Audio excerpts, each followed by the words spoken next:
Hello, NeuFit Nation, and welcome back to the Undercurrent podcast. My guest today, for the second time, is Dr. Jamey Schrier. He's a physical therapist and author of the Practice Freedom Method, coach to hundreds of physical therapy practice owners through his business, Practice Freedom U.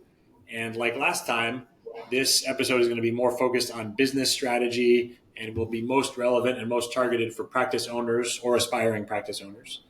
And just for context, Jamey last appeared on this podcast in episode number 93. So if you haven't listened to that yet, please do go back and listen to it because there's some really good foundational pieces in there. He talked about his story of opening, growing, and eventually selling his PT practice. We also talked about the challenges of transitioning from clinician to business owner, talked about the value of learning fundamental business principles through coaching and mastermind groups, and also we talked about selling strategy and incorporating cash-based services. So one of the things that I recall from that is he had this really good metaphor about how we position our clinics. You know, we could be like in the hotel industry, you can be a Residence Inn or you can be the Ritz-Carlton. And that positioning influences a lot of the strategy and the ways that you do everything from how you craft your packages, how you set up your space, how you talk to patients or prospective patients. So definitely encourage you to go back to listen to that. He and I got to catch up and we're having him back on today to expand on that conversation and talk about a couple new topics that are definitely building on the prior conversation. So we're going to talk about, if you can see this, if you're just listening, you don't see Jamey's shirt, but he's got the shirt that says "Unstuck Yourself." So we both have black shirts with white writing on there. So talk about one of those, that notion of getting unstuck when growth stalls. And then also something that he does a lot of coaching around, which is getting a practice ready to be sold. So a couple good topics that we've sort of gone back and forth on here and are excited to dive into. So Jamey, welcome back.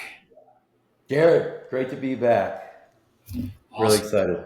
Yes. So the last one was good. We talked a lot about your book, which if you're listening, you can't see, but if you're watching, you see I'm holding up the Practice Freedom Method, which I really liked because it talks through really all of everything you need, as they say, from soup to nuts, but in terms of how to acquire patients, how to get people in the door, and then how to service them better, and how to make the business profitable, and operations. It goes through a lot of that. So we did a deep dive on some of those topics, and so we likely will draw on other material from there again as well. But let's dive in today by referencing your shirt and talk about what is getting stuck look like for practice owners and why does it happen?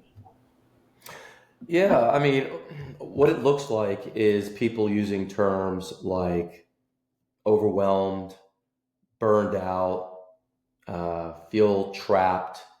I mean, those are the terms that people say. And what they're really describing is they're feeling stuck in their business. We all use the terminology that I believe Michael Gerber coined in his book, The E-Myth, back in the 90s, about working on your business instead of in your business. Well, being stuck, being trapped is what he meant by being in your business.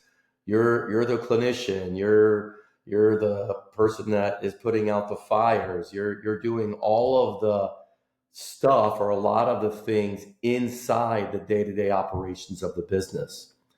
To the second part of your question, that's a little more interesting. I have a lot to say about that, but I'll keep it brief for right now. We can dive into it. Well, how did we get that way?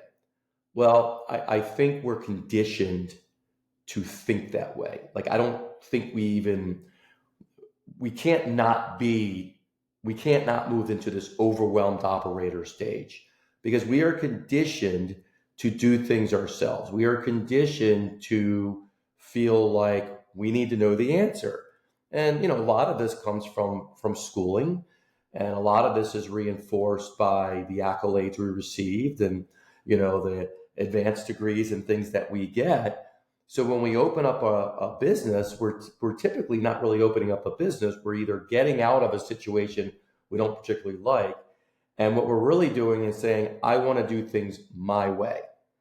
And we shift from being a clinician working for someone else to being a clinician working for ourselves. The key to that, Garrett, is we're still bringing the clinical mindset. And when you have the clinical mindset that you are good, you are really talented at your craft, and that gets reinforced by patients, reinforced by society, and all of that, it traps you in that identity. So that's how we get into this world. And then it evolves to, hiring and getting some help, but you not really changing your role and status in the business. And then eventually your only option is to work more hours, which then leads to the burnout and the overwhelmed and a lot of times the chaos that ensues in the business. So there's a couple interesting things you said there, Jamey. I like your connecting the dots between these patterns that we have as adults and business owners, for school, like what we're going back to how we learned in school, because it is so interesting to think about. Like in school, for the most part, we're generally taught that we have to do it ourselves and that there's one right answer.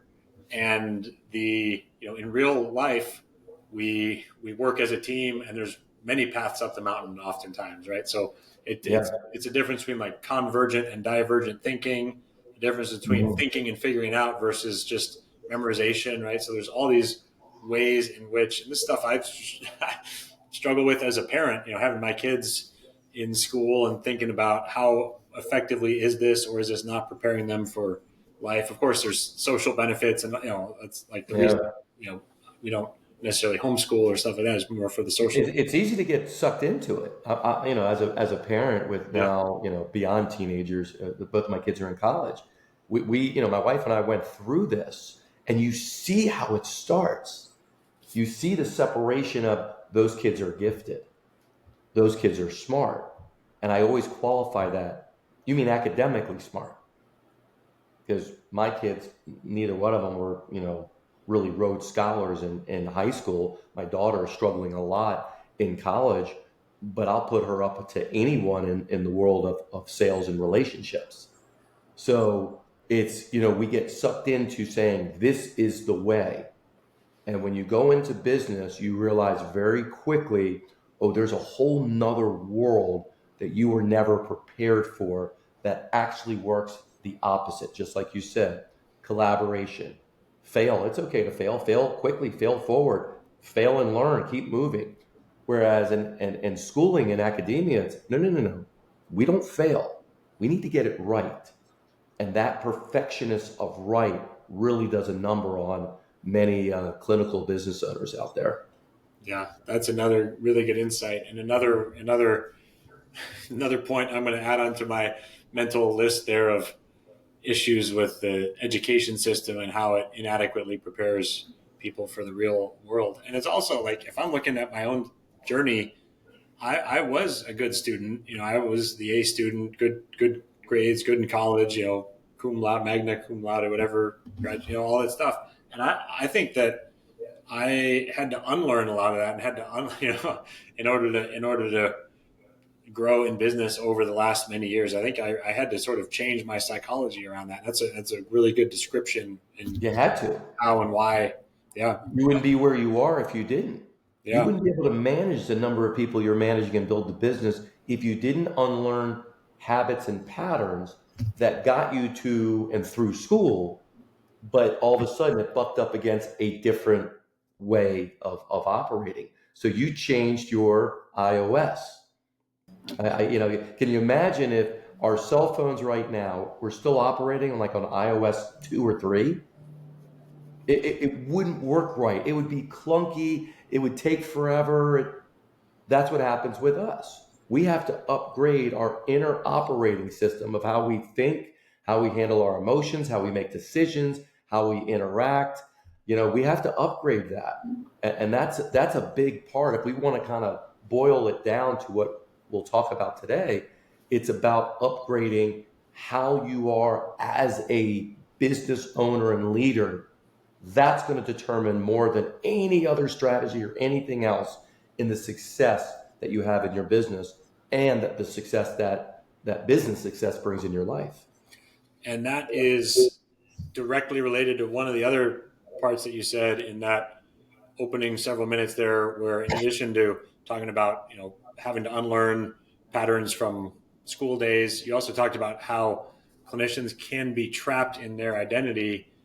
And that and think about identity, that is the underlying code of the operating system, right? Because we're going to Yeah. act, that's going to inform our thoughts and our beliefs, and therefore what actions we do or don't take, and therefore what outcomes we get in the world. So can you talk about that for a little bit? How does one Yeah.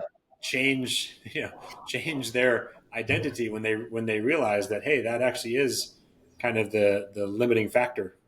Well, with anything, it always starts with awareness. We can't change or upgrade anything without self-awareness. So if anyone's listening right now who's just vibing with this, the idea is you don't need to change everything. You need to first acknowledge that what you and I are talking about right now exists, and it exists within you. This idea that, we'll just start it from school. It can go beyond, it can go way before school in our formative years, but we'll start with school, especially in graduate school. If I go to, PPS this week, at the time of this recording, you and I will be there, the private practice section for business owners. If I go there and I ask everybody there, just everyone I meet, hey, so what do you do?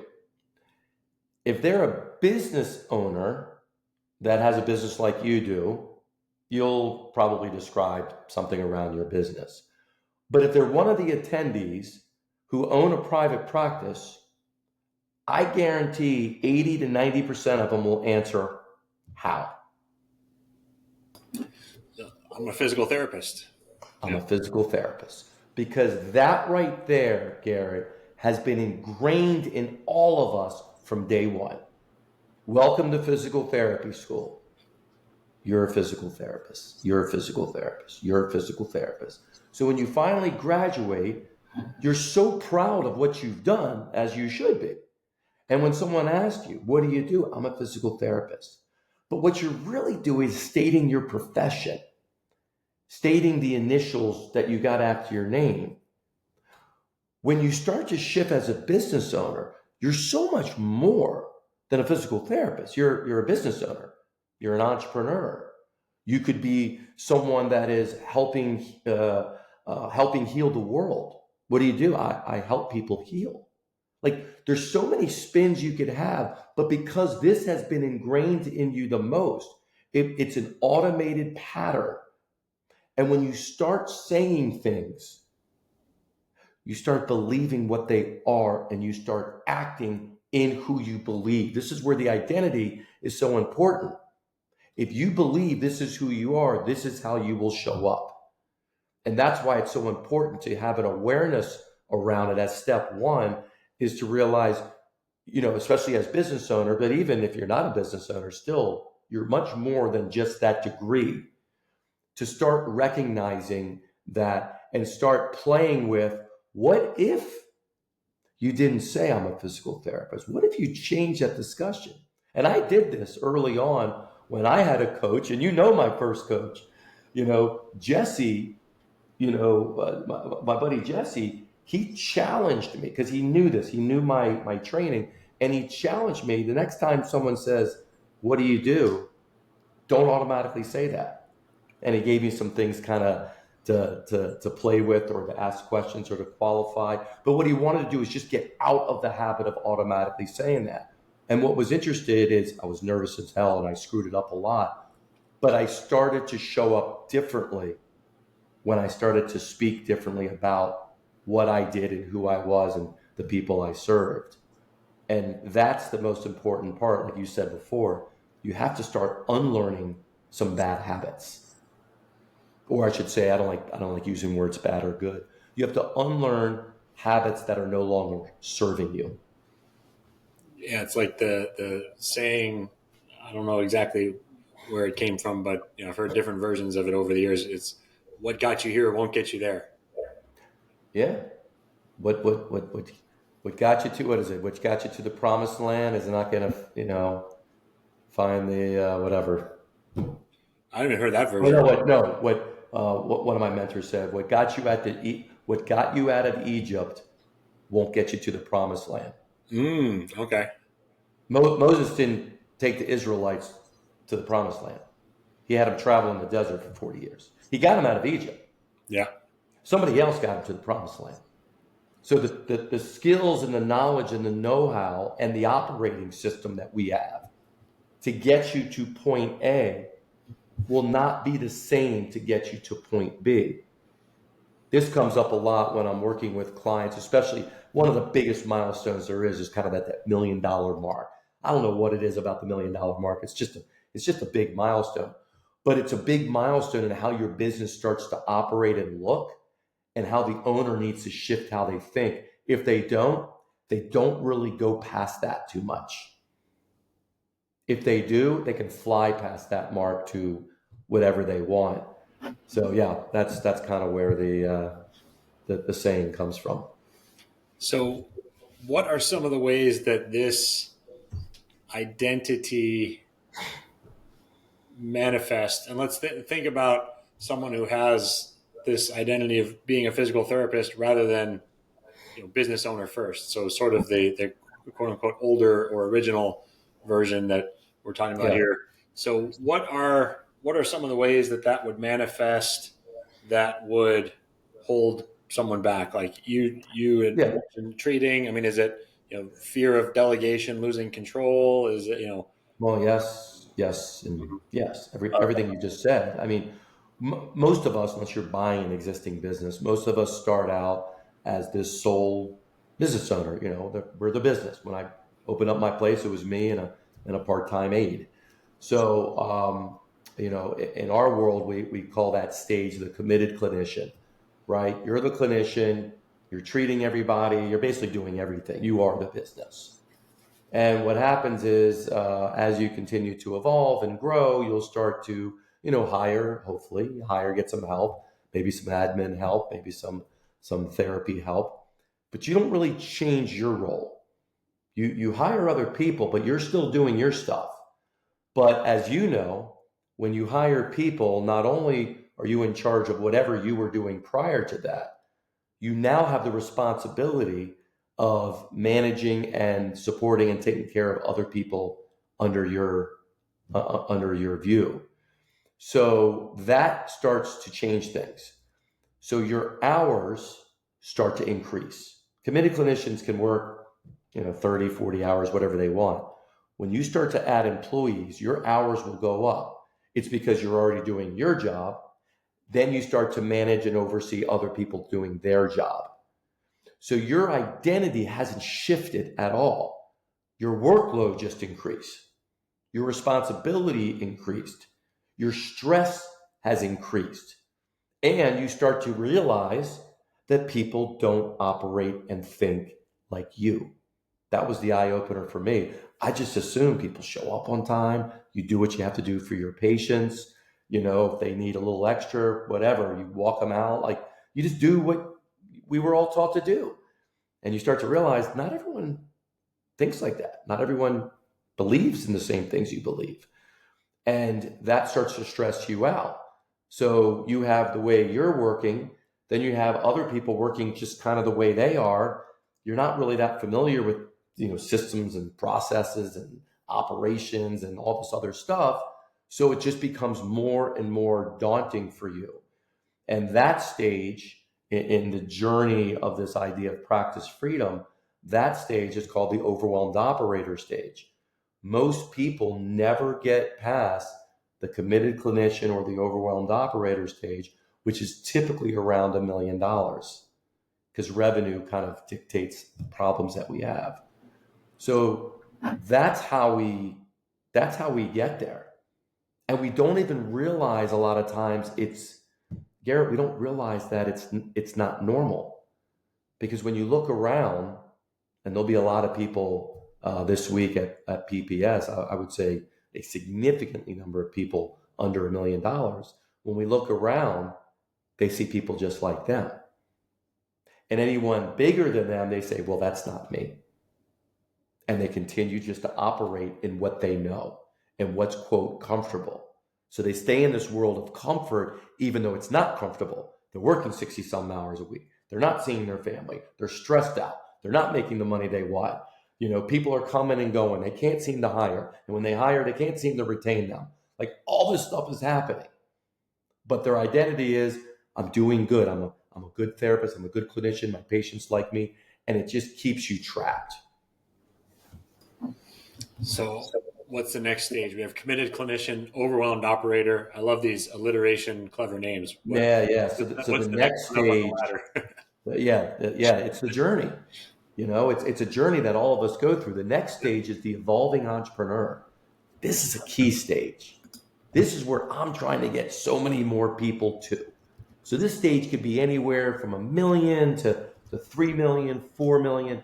This stage is big because this stage you start to have leverage.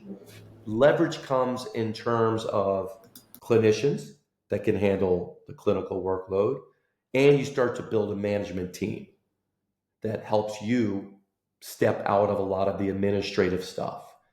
So this stage is when that starts to develop. The management team, you start to build the leadership team, you start to get really dialed in and understanding your key metrics and the financials.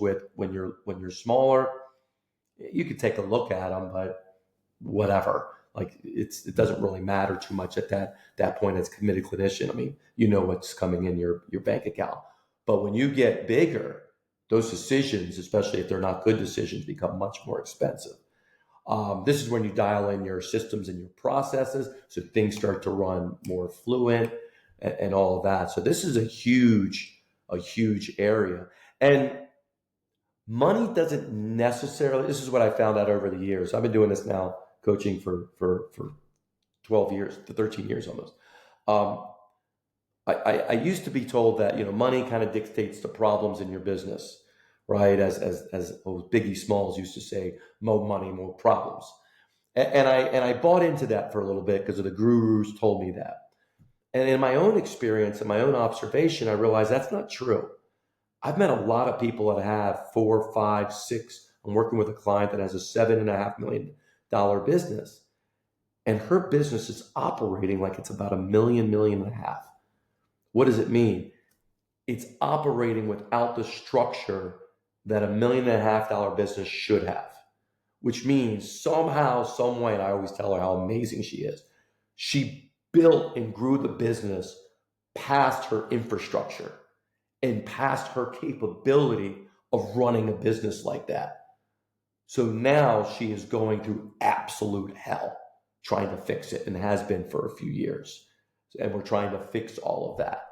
So money doesn't necessarily determine the problems. It can give you an idea, but a lot of times I see bigger companies who say, oh, I have a $3 million or $5 million. They start, big chest out of how much revenue they have.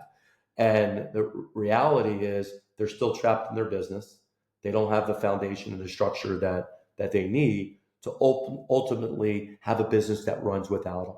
And that's the goal. That's the goal for the people that we work with.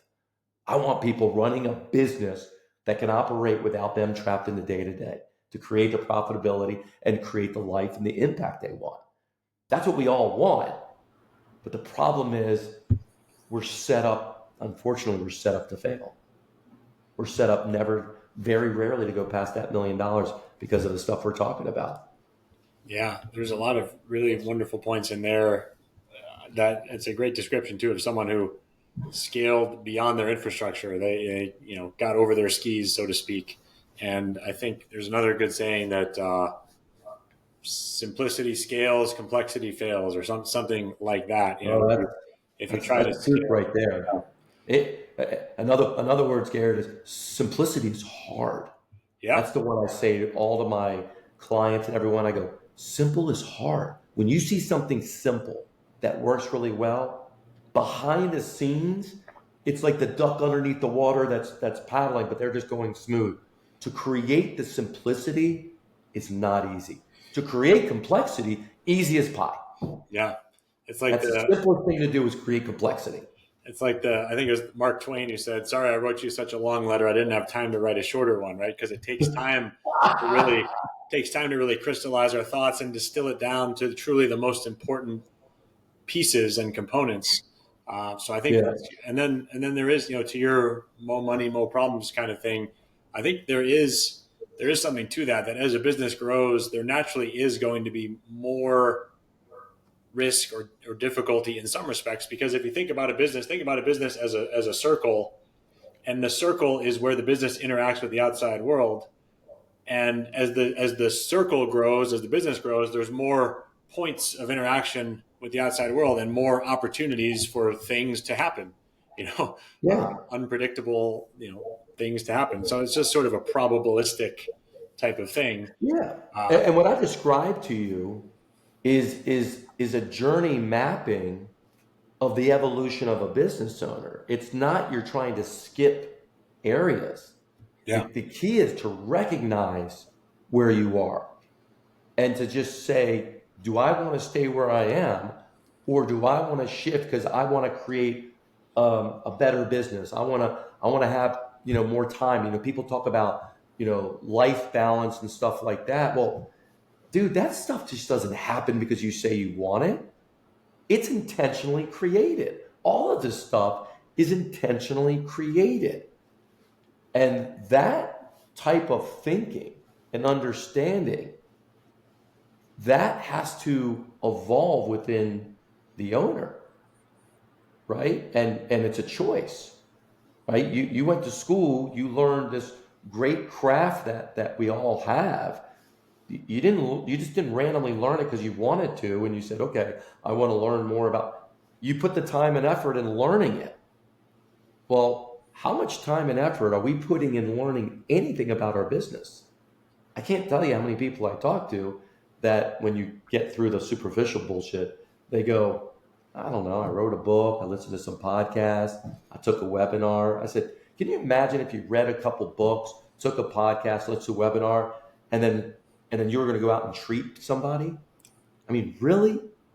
Is that how much you're just going to discount this idea of your business that's responsible to provide for your entire life and family and the people that work for you and the community that you serve?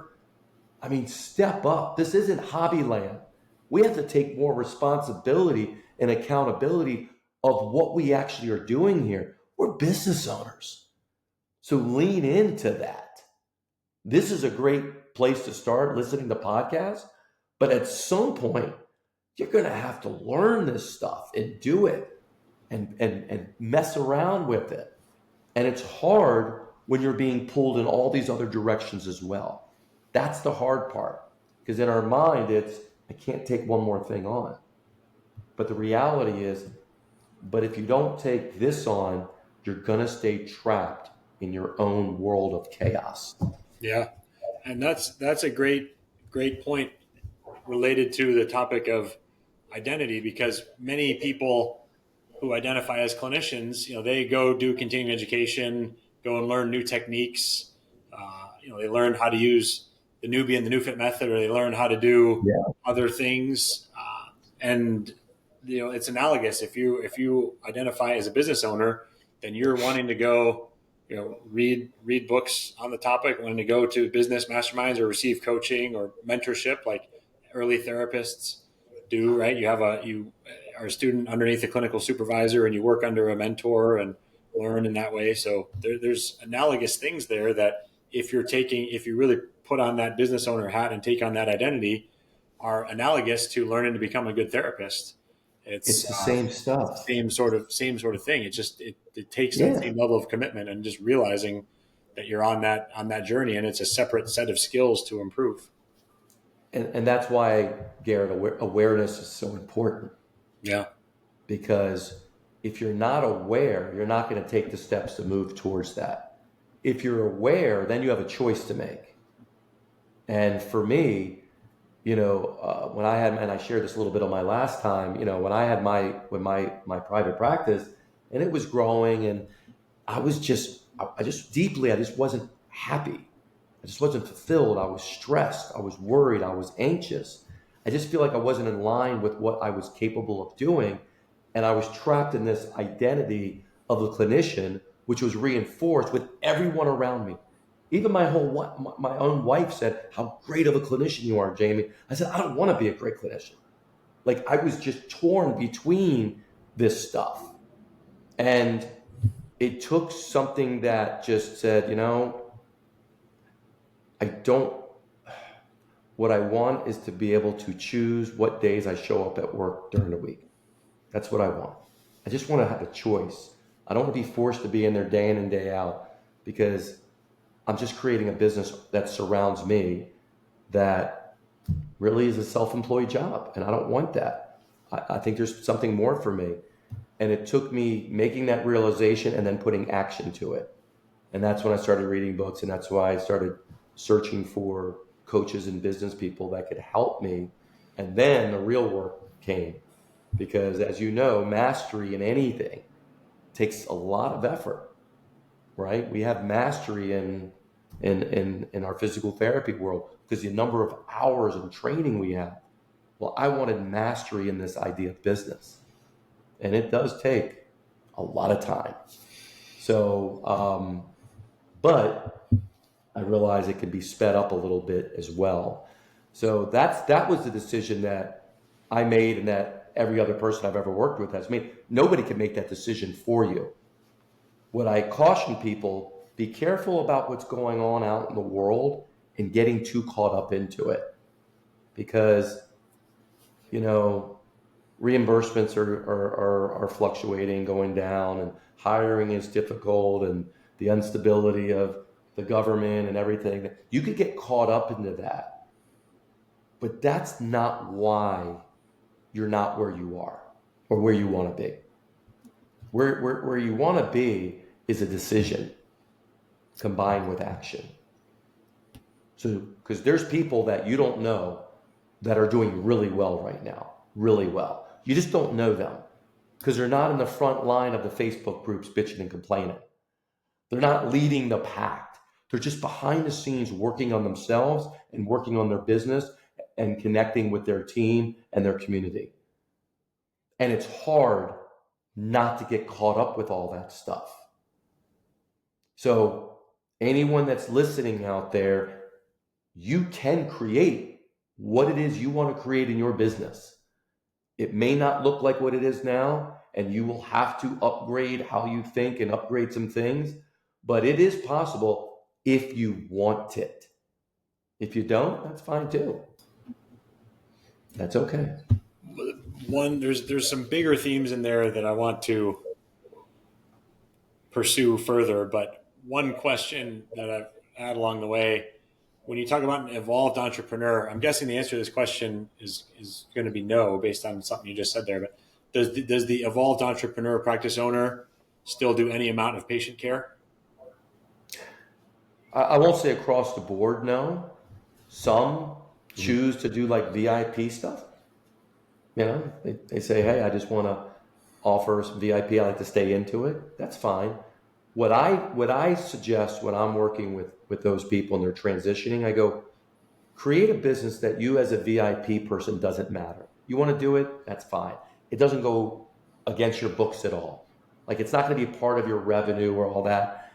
But you have to create the business and the infrastructure without you there. You have to allow your clinical director to lead the team, your office manager, your billing people, your marketing person. You can't be in there, because the minute you're in the business, you will be the bottleneck of the business. I had a client that said, Jamey, I got it figured out. I'm going to still treat, not a lot, 15, 20 hours a week, but don't worry, I have a director. I go, you don't have a director. No, they're a director. I go, really? Therapist has a question. There's you, 20 years experience owner, and there's director for 6 months. Who are you going to ask? Well, I'm going to ask me. I go, your influence supersedes their title. Your influence supersedes their title. If you're in the business, you're the owner, you're the director, you're the senior therapist. That's why it's important to get yourself out, to allow your team to do what they do, and you support them in doing it. So yes, I've seen people, do a little VIP and all that, but they could walk away in a minute. but nothing ever significant. That's a good way to frame it. And ultimately, if the goal is increased freedom, then yeah, if you want to, if there's someone there that you want to treat, you should be able to do it, but it's just not dependent on you being there, like the way that you described it. I think that was a good description. It's also a good segue into another topic here of, you know, having a business, creating a business, building a business that is ready to sell.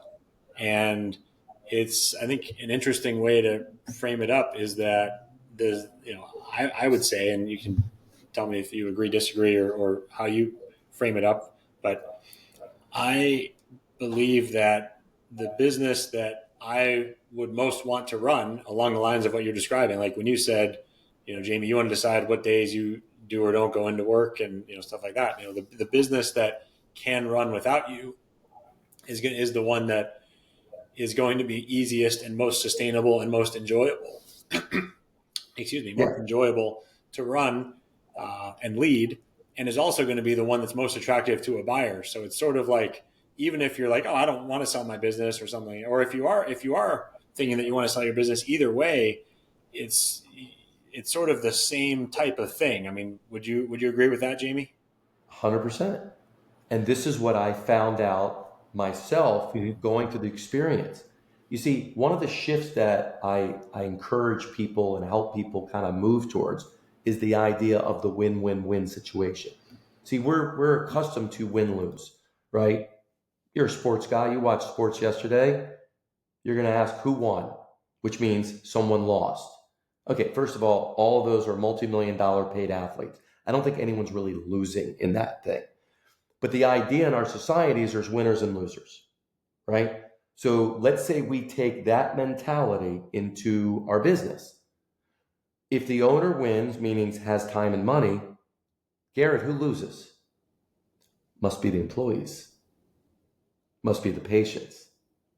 So this is all of this is subconscious. So we try to shift and instead of saying winners and losers, what if we say, what if everybody won?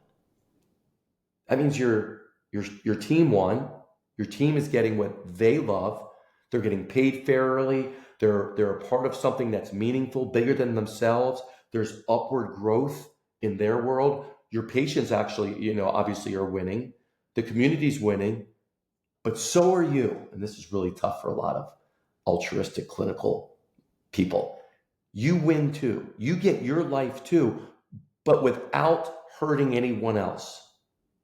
You see, that's the business that I believe every single person wants. And what's interesting with that kind of business, yes, it requires you to get yourself out of the bottleneck, which means out of the day-to-day operations. It doesn't mean you're not involved in the business. You are. You're supporting and mentoring your team. You're always looking at the vision. You're making connections and opportunities out there in the world. You're doing a lot of work, but it's not the same type of 70 hours a week grind work. It's a different type of work. And when you do that, you create a business that is going to be more profitable, more attractive to buyers. Your team is going to be better and more stable. Your financials are going to be great. Oh, and by the way, you're going to have a great life. And you're going to decide on your terms when you sell what the right offer is for you. So many people right now, because we help people transition into that, so many people right now sell out of desperation. They sell out of desperation. I got to get out of here. My clients don't. They sell on the upwards. I had a client recently this year. We were working towards, we helped him create what I call a sale ready practice, right? That sale ready practice is one that is operating without the owner in that day to day. So we helped him create that. So he's doing his thing. It's not without problems. There's always stuff going on. But I mean, heck, he moved to another state from where his business was. So he really had a solid leadership team in place. Financially, they were doing well. And he's like, Jamey, I want to explore this idea of selling. I said, okay, let's do it. let's look. So we looked at all the different areas, made sure that we tightened up everything. And we brought in a broker to help with the actual transaction, because I don't do that. And he got an offer, and we talked about it. Offer was a nice offer. It was $8 million maybe. Big time offer for someone in their 30s. How about that? And you're like, nah, man, I want that. Yeah, so do I. And I said, what don't you like about this? He goes, nah, I don't know. They're going to lock me in for this, and I don't know if I really want that. I go, well, here's what you told me. And I started to repeat everything he told me prior to getting any offer. And I said, it doesn't seem to be aligned with what you said you wanted was most important. He said, you're right. Turned down an $8 million offer. Less than a year later, they gave him over $13 million. Wow. Yeah, on his terms. Eyes wide open. Excited to sign the dotted line. Excited to be connected to this other company. And with a way to get out at any time. Because he has other things he wants to do with his life. Mm-hmm. So when you create a business that I'm describing, you're creating it for your life now, and you're creating it of when you sell. I say when, not if, because you're going to sell at some point. That type of empowerment is something that, unfortunately, most people will never really experience. That's what I see as the biggest problem out there in our industry. There's not enough people building that kind of business. Then, when it's time to sell, selling it with that kind of leverage. Because it is a very attractive business when you're able to give all the financials, all the stuff, everything that you want. You're going to get a bigger multiple than any other colleague, competitor of a similar nature, just because of how you built that business.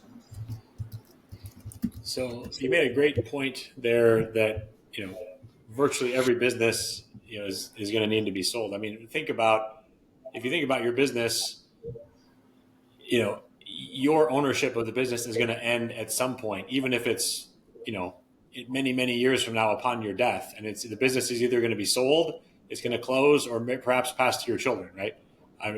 Maybe, so like, I mean, what are the options? So, usually it's sold or closed. Right. And so, I mean, if it's going to be passed to your kids, most likely that's already going to be a transference of the business that they're working in and all that. So that's kind of like you're selling it to your kids. But yeah, it's sold or closed. Yeah. And so I think, we'd all rather build something that can be valuable enough to be sold rather than just, close down. Right. So I think framing it up like that is a little bit of a light bulb epiphany. Like, hey, yeah, this is whether I am thinking about it now or not, whether I'm planning for it now or not, like it's gonna happen one day, right? Unless I just close the business. So I think that's a bit of a reality check. Just the same as if I'm a business owner, there's some shit I need to learn here. Like I need to understand business 101. I need to know my financials. I need to understand how to, how to do a strategic plan with my team, and how to build a team, and how to define roles, and how to lead and mentor and manage and hold people accountable, right? There's these basics. And so sort of understanding. It's all basics, Garrett. It's all fundamentals, That's right. But it ain't easy. That's right. That's right. It ain't easy when you haven't been told any of this. You don't know how any of this works. What's interesting, you could be describing any business right now. Yeah. Because every business has the same core fundamentals. Now, we obviously work with private practice, so there's nuances there, but 90% of it is the same. Yeah, customer acquisition. Everything you just said. Yeah. There's people, there's knowing financials, knowing, marketing and referrals, how to communicate, how to actually become. Here's a great question. And I'll ask this for you, and I won't ask how big your business is, but let's say your business is whatever. If you tripled your business right now, tripled it, who would you, Garrett, have to become to lead a business that's 3 times bigger? That is an expansion question that gets you out of this day-to-day mind. You don't have to answer that because it's probably going to take some deeper thought to answer. But what it does is get people into, you're operating in this day-to-day, grind it out, rat race mentality. But when I start talking about triple or quadruple or 10 times or whatever that number is that gets you out, and you don't say how I'm going to get there, you say instead, who do I have to become to manage and run something like that? That shifts everything. Someone asked me that, and I just started listing out things that I did not have. I said, well, the way I think, the way I handle problems, like I'm going to, my emotions are on my sleeve. Like something came up and I got very reactive emotional. Well, for me to operate a $5 million business, I can't operate like that.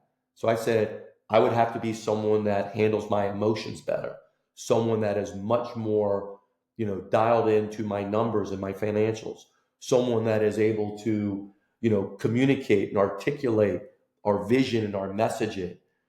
Someone like, I just kept talking about who would I have to be, which then started creating the roadmap to get there.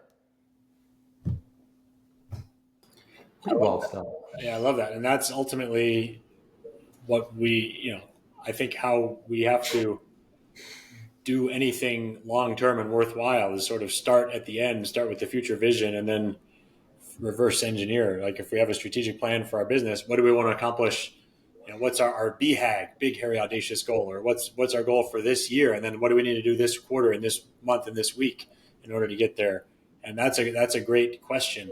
Who do I have to be to lead a team that's, lead a business that's 3 times bigger than this business now? That's a really good question. And the focus on that, Garrett, one more point on that, the focus becomes internal at that point. See, you stop worrying about what's happening in the outside world. All I have to do is focus on getting a little bit better, me. Because if I get better, if I'm able to shine my light brighter, we have this whole thing on lighthouse leaders.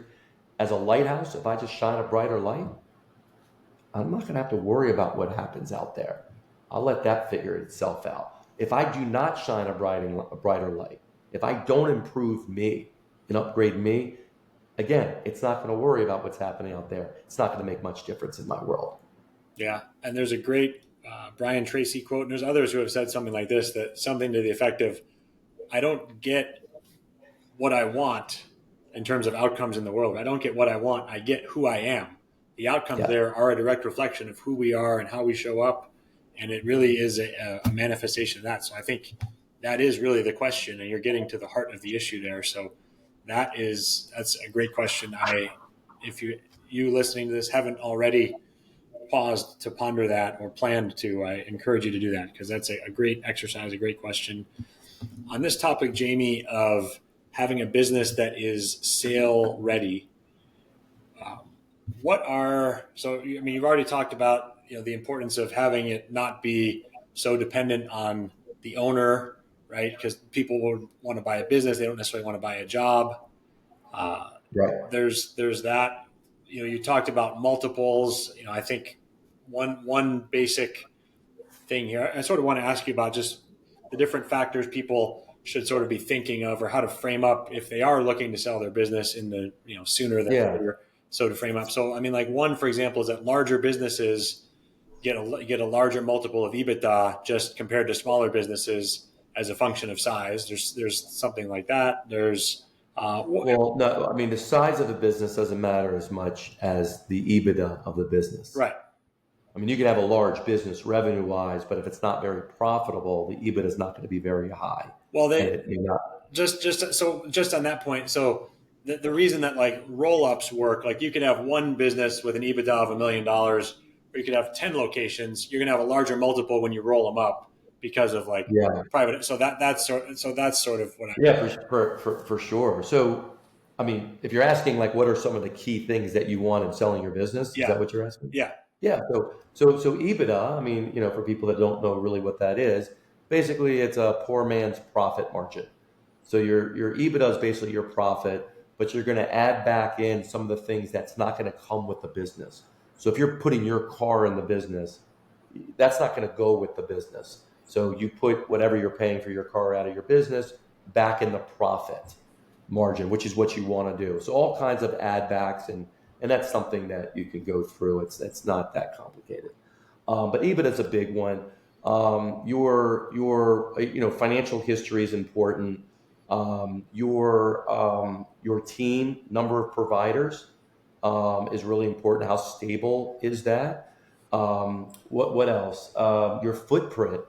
A business that has a bigger footprint. Remember, when these brokers are negotiating the sale of your practice, um, you could sell one location or you could sell five or six. The complications and the time and the effort it takes isn't really that dramatically different. So I'd rather buy something that has five. If money wasn't an option, and a lot of people that are buying practices, they have plenty of money. They're just looking at where to invest it. They rather buy a practice that has a bigger footprint. So if you're interested in that, and if you want to, I never say that, if you don't want to have a big footprint in your business, that's fine. But if you are, having a footprint of 5 or 7 or 10 or 15 locations is a good thing and command a bigger multiple. So the footprint of it, the team itself, the stability of the team, the number of providers, and the EBITDA, those are like, a few really big core areas. Obviously, location, depending on where you're located, what people are looking for and all of that. But those are the big things. I mean, I like to focus on the money in the team. I mean, that's my biggest thing. I've never seen a business not get a significantly higher multiple and a better deal when the owner was removed from the day-to-day and the business was still very profitable with a great team. So what we help people do is create a business that has a great team in place, which means structure and systems and people and all this other stuff, and profitable. You got that kind of business, A, you're going to have a great life, and B, you're going to be very attractive when you sell it. Beautiful. And one thing, just going back to some earlier points that I want to touch on before we wind down here. You talked about there can be this other stuff going on out there. There's issues with declining reimbursements. It's difficult to hire. Those, of course, being two of the biggest right now at the time we're having this conversation in the industry. And you talked about how, the important theme there is the identity shift, where we're becoming more of a business owner and focusing on the growth process there. And I'm wondering, in case someone listening to this still has the noise in the background there of like, how do I deal with this? Just to put a bow on that point as they work towards building a sale ready practice, because they now realize like, oh, hey, I'm gonna sell my. I wasn't thinking about it, but actually, I'm gonna sell my practice now, just based on math, or it's gonna close, right? So just sort of understanding that. So thinking about that. So is the answer that yes, those are issues, and it's essentially the process of really identifying as becoming a business owner and figuring out ways to solve that, because then we're going to work on creative ways to recruit, getting students. We're going to work on adding cash services. We're going to work on, is that sort of the answer to the question? Or if there is any of that kind of noise about some of these current challenges, those being some of the most common right now, what do you say to kind of address that? Okay. Let me use a metaphor here in physical therapy. So if someone comes to you and says, my shoulder hurts, what should I do? Are you going to give them advice on what they should do to fix their shoulder? I mean, if the advice is go, come see me, let me do an evaluation, and then, so yes, that type of advice. The advice is, well, how about we do an evaluation? Yeah. So, but you wouldn't give advice on what to do to solve the problem because you're not really sure what the problem. You might have an idea what the problem is. Well, unfortunately, in the world of business, we are trying to solve problems without a clear picture of what's going on. The only picture we have is what we think is going on. But what we think is going on might be right, might be wrong, might be partially right.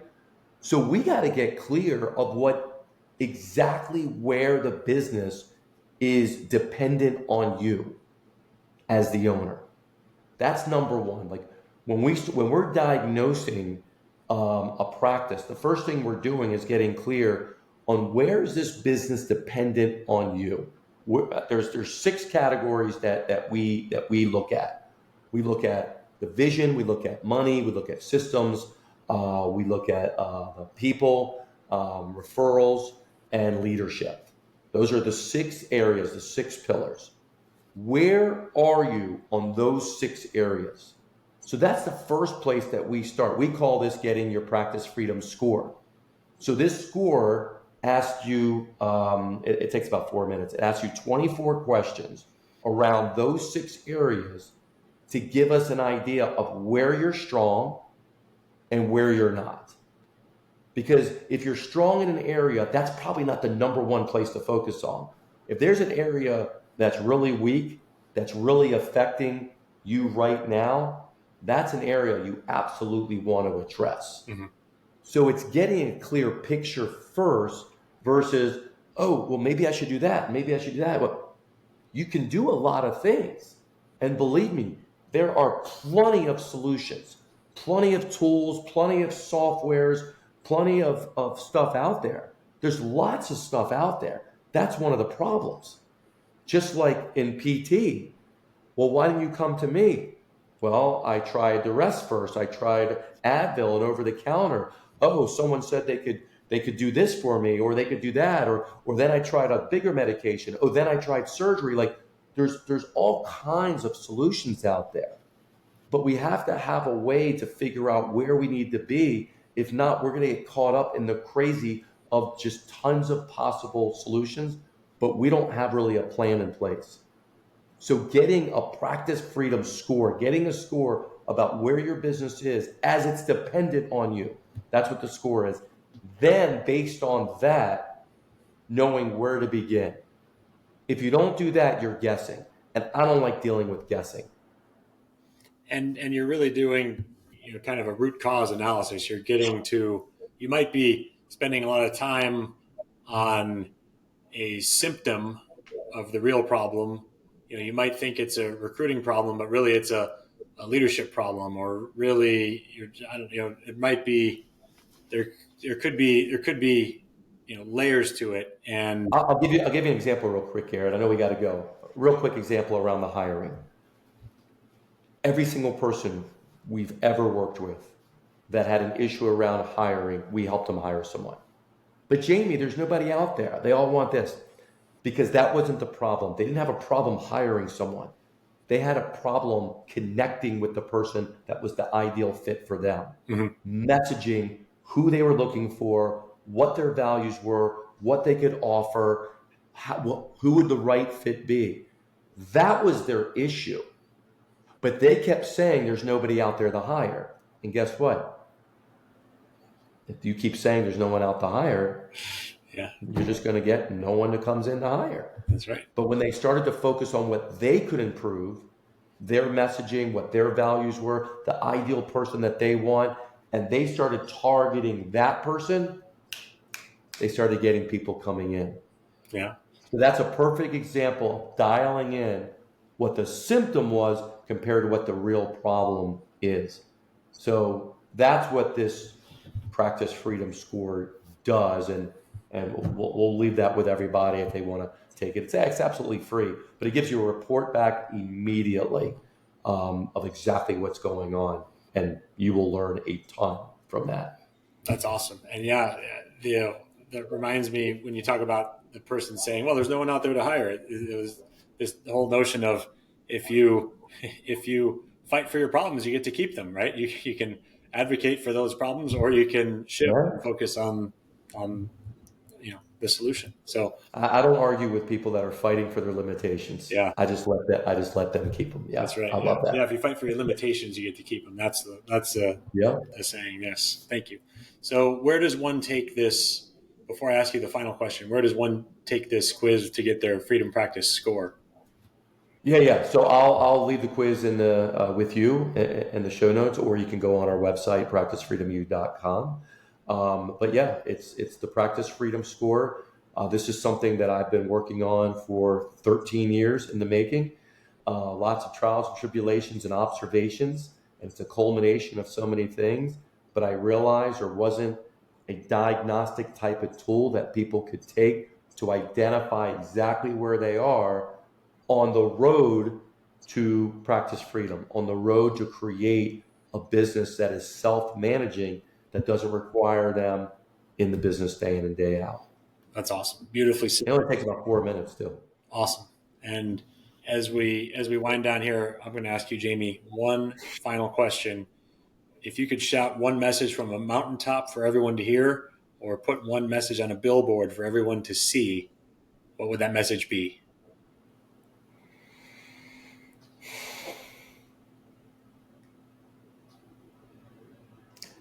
Got a couple messages going through my head, but my motivational self would be like, you are far more than who you were told you are. And that goes into so many people that I've worked with over the years, not just told you are, you're a clinician or a therapist, but there's a lot of people that feel that I'm not a good business person. I'm not a people person. I'm not smart enough to be whatever. And I can tell you that you are far more than what others have told you you are. I love that. So instead of fighting for your limitations, you can fight for achieving your potential. Yeah. There we go.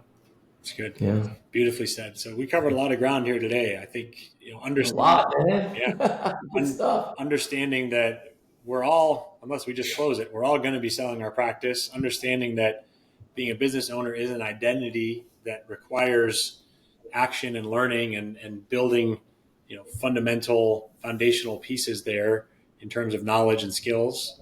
And then we, did deep dive onto what some of those pieces of knowledge and some of those skills are, and how to have a sale ready practice. So this was great. I really appreciate you, Jamey, coming on the show, sharing your wisdom with NeuFit Nation here. And I'm excited to see you in person again at the event coming up here, and hopefully a round of golf soon. Absolutely. Thanks, Garrett. I really appreciate you having me back. Yes. And thank you, everybody, for tuning in and listening to this episode of the Undercurrent Podcast. Please remember to like, subscribe, leave a review if you feel so inclined. And we will see you next time. Bye-bye.